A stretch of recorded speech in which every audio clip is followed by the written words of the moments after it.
अस्सलाम वालेकुम दोस्तों, नई वीडियो के साथ आपकी खिदमत में हाजिर हैं। अगर आप मेरी वीडियो पे क्लिक करके आए हैं तो इसका मतलब आप पाकिस्तान एयरफोर्स पीएफ में एज एरो ट्रेड जाना चाहते हैं। इस वीडियो में आपको A to Z इन्फॉर्मेशन दूंगा।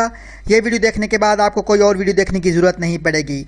इस वीडियो में दोस्तों आपको बताऊँगा एरो ट्रेड क्या होता है, एरो ट्रेड की एलिजिबिलिटी क्राइटेरिया क्या होता है, एरो ट्रेड के मज़ीद कौन कौन से ट्रेड हैं, एरो ट्रेड के लिए रजिस्ट्रेशन कैसे की जाती है, एरो ट्रेड की रजिस्ट्रेशन के दौरान आपको कौन कौन से डॉक्यूमेंट्स चाहिए होते हैं, एरो ट्रेड के टेस्ट कौन कौन से होते हैं, एरो ट्रेड को सैलरी कितनी मिलती है और एरो ट्रेड की ट्रेनिंग कैसे की जाती है और कितनी होती है, कौन सा ट्रेड आपके लिए अच्छा होगा, ये मैं वीडियो के आखिर में आपको बताऊंगा। मुकम्मल तफसील इस वीडियो में मौजूद है। अगर आप वीडियो पे आ ही गए हैं तो वीडियो को मुकम्मल देखें। वीडियो शुरू करने से पहले आप लोगों से रिक्वेस्ट है कि मेरे चैनल को लाजमी सब्सक्राइब कर दें, क्योंकि इस चैनल पर मैं रोज़ाना की बुनियाद पर पाकिस्तान में आने वाले तमाम जॉब का मुकम्मल रिव्यू पेश करता हूँ और ऐसी इंफॉर्मेटिव वीडियो आपके लिए लाता रहता हूँ। तो चलो दोस्त चलते हैं वीडियो की तरफ। How to join Pakistan air force as aero trade. दोस्तों मैं आपको पता चलूँ कि पाकिस्तान एयरफोर्स में एरो ट्रेड की बहुत अहमियत है। एरो ट्रेड का काम होता है पाकिस्तान एयरफोर्स के जो भी ऑपरेशनल काम जारी हैं उनको सपोर्ट करना। दोस्तों मैं आपको पता चलूँ कि एरो ट्रेड को फर्दर दो कैटेगरी में डिवाइड किया गया है, एरो सपोर्ट और एरो टेक्नीशियंस। एरो सपोर्ट में अगर आप जाना चाहते हैं तो आपकी एज 17 से 21 साल होनी चाहिए और एरो टेक्नीशियन में आप जाना चाहते हैं तो आपकी एज 15 से 17 साल होनी चाहिए। एरो सपोर्ट और एरो टेक्नीशियन की एज के मुतालिक जब भी आप रजिस्ट्रेशन के लिए जाते हैं तो अगर आपकी एज 17 से 21 साल है तो आपको एरो सपोर्ट में आपकी जो रजिस्ट्रेशन की जाती है, और अगर आपकी एज 15 से 17 साल है तो आपकी जो रजिस्ट्रेशन है वो एरो टेक्नीशियन के तौर पर की जाती है। यहाँ पे मैं आपको एलिजिबिलिटी क्राइटेरिया बताता हूँ। ये कलेक्टिवली एलिजिबिलिटी क्राइटेरिया है दोनों एरो सपोर्ट और एरो टेक्नीशियंस के लिए। इसके लिए एज यहाँ पे जो बता रहा हूँ मैं आपको वो 17 से 21 साल है। एरो ट्रेड क्वालिफिकेशन आपको कितनी चाहिए होती है? मैट्रिक साइंस एरो टेक्नीशियंस और सपोर्ट दोनों के लिए मैट्रिक साइंस होती है और 60% आपके मार्क्स होने चाहिए। एरो ट्रेड के लिए आपकी हाइट कितनी होनी चाहिए? जो मिनिमम हाइट है वो 5 फुट 4 इंच है और मैक्सिमम 5 फुट 7 इंच है। कुछ ट्रेडों के लिए 5 फुट 4 इंच चाहिए होती है और कुछ ट्रेडों के लिए 5 फुट 7 इंच चाहिए होती है। दोनों ट्रेड्स की एरो सपोर्ट और टेक्नीशियन की जो बेसिक ट्रेनिंग होती है वो 11 मंथ होती है PF airman academy Korangi creek में। उसके बाद जो सैलरी दी जाती है ड्यूरिंग ट्रेनिंग आप जो सैलरी दी जाती है वो 17,000 पर मंथ है और आफ्टर ट्रेनिंग जो सैलरी आपको दी जाती है वो 23,000 पर मंथ है जब भी आप बेसिस पे पहुंचते हैं ट्रेनिंग कंप्लीट करने के बाद। और ये जो सैलरी आपकी है ये हर साल जो आपकी इंक्रीज़ होती है, जब भी तमाम जो सरकारी मुलाजमीन की जो पेमेंट्स है वो इंक्रीज़ होती है उसके साथ आपकी भी तनख्वाह जो है वो इंक्रीज़ होती है और उसके बाद आपको सालाना इंक्रीमेंट भी दिया जाता है। दोस्तों अब मैं आपको बताता हूँ कि एरो सपोर्ट से कौन कौन से ट्रेड होते हैं। अगर इनमें से आपको कोई ट्रेड पसंद हो तो लाजमी आप अप्लाई करें। जब भी पाकिस्तान एयरफोर्स में एरो ट्रेड की वैकेंसीज आएंगी तो उसको आप अप्लाई कर सकते हैं। सबसे पहले जो मेडिकल असिस्टेंट का ट्रेड होता है, लॉग असिस्टेंट का ट्रेड होता है, सेक्ट असिस्टेंट, उसके बाद अकाउंट असिस्टेंट, प्रवोस्ट, पीएफ पुलिस भी जिनको कहते हैं ये भी ट्रेड होता है। जीसी जिनको ग्राउंड कम्बेटियर्स भी कहते हैं ये भी एरो सपोर्ट में आता है। उसके बाद फायर फाइटर्स का ट्रेड आता है एरो सपोर्ट में।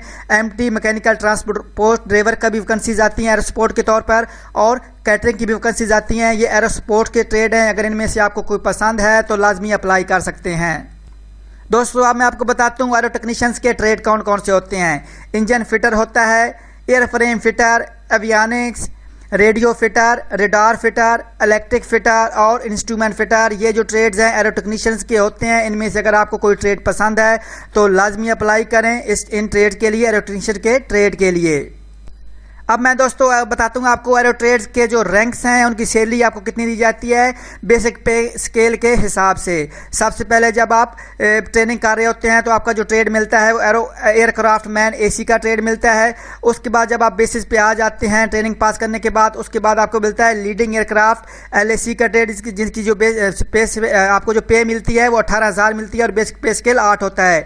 सीनियर एयरक्राफ्ट मैन SC का रैंक मिलता है उसके बाद आपको, जिसका बेसिक पे स्केल 9 होगा और जो आपको सैलरी दी जाएगी वो 21,000 पर मंथ दी जाएगी। उसके बाद जूनियर टेक्नीशियन का रैंक आपको दिया जाएगा जिसका बेसिक पे स्केल 10 होगा और जो सैलरी आपको दी जाएगी वो 25,000 पर मंथ दी जाएगी। उसके बाद कारपोलर टेक्नीशियंस का जो है रैंक आपको मिलेगा जिसका बेसिक पे स्केल 11 होगा और जो आपको तनख्वाह दी जाएगी वो 30,000 पर मंथ दी जाएगी। उसके बाद सीनियर टेक्नीशियंस का आपको रैंक दिया जाएगा जिसका बेसिक पे स्केल 12 है और जो तनख्वाह आपको दी जाएगी पर मंथ वो 40,000 पर मंथ दी जाएगी। उसके बाद चीफ टेक्नीशियंस का रैंक आएगा जिसकी बेसिक जिसका बेसिक पे स्केल जो है वो 13 है, और जो आपको सैलरी दी जाएगी वो 45,000 पर मंथ सैलरी दी जाएगी।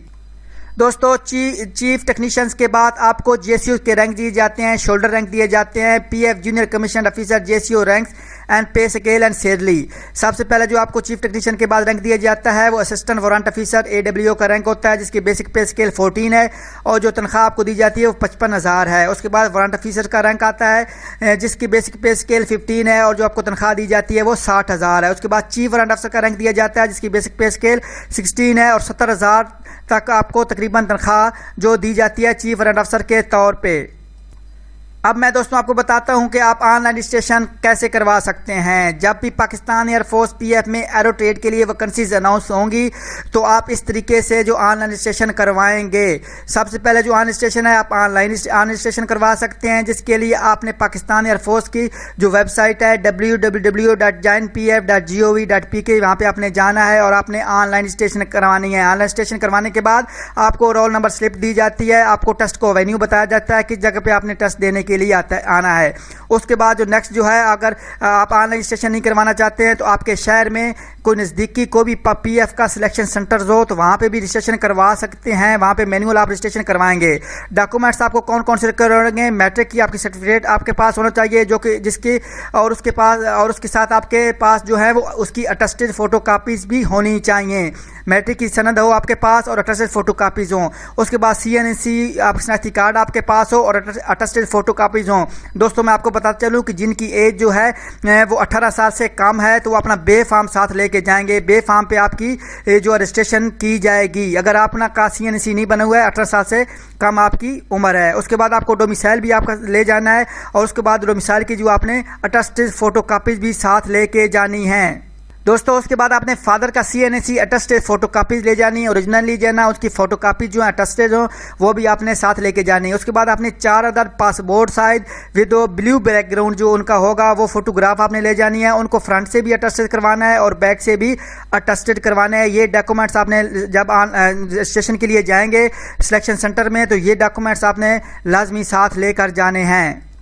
दोस्तों जब आपकी रजिस्ट्रेशन कंप्लीट हो जाती है, आपको रोल नंबर स्लिप मिल जाती है, आपको टेस्ट का वेन्यू, टेस्ट की जगह जो बता दी जाती है, तो टेस्ट के लिए जब आप जाते हैं तो सबसे पहले आपका इंटेलिजेंस टेस्ट लिया जाता है, जिसमें वर्बल और नॉन वर्बल जो इंटेलिजेंस टेस्ट होता है और आपका जो तमाम टेस्ट है वो कंप्यूटर पे लिया जाता है और MCQs की शक्ल में आपसे टेस्ट लिया जाता है। उसके बाद आपसे एकेडमिक टेस्ट लिया जाता है। एकेडमिक टेस्ट में जो आपने मैट्रिक में पढ़ा है, खासतौर पर फिजिक्स, बायोलॉजी, इंग्लिश और केमिस्ट्री में आपसे टेस्ट लिए जाते हैं जो कि मल्टीपल चॉइस होते हैं और आपने वहाँ पे इनको पास करना होता है। जब ये पास कर लेते हैं तो उसके बाद आपका जो है मेडिकल टेस्ट लिया जाता है। ये भी सिलेक्शन सेंटर्स भी टेस्ट लिए जाते हैं। मेडिकल टेस्ट लेने के बाद आपका जो जितने भी ये जो टेस्ट हैं जिनको भेज दिया जाता है और उसके बाद आपकी फाइनल मेरिट लिस्ट बन के आती है। अगर आप फाइनल मेरिट लिस्ट में आप फॉल करते हैं तो उसके बाद आपका सिलेक्शन का जो लेटर है आपके एड्रेसेस पे आपके घर पे भेज दिया जाता है कि आप सिलेक्ट हो गए हैं, आप पाकिस्तान एयरफोर्स को ज्वाइन कर सकते हैं। उसके बाद आपको बताया जाता है कि किस तारीख को आपने पाकिस्तान एयरफोर्स को ज्वाइन करना है आके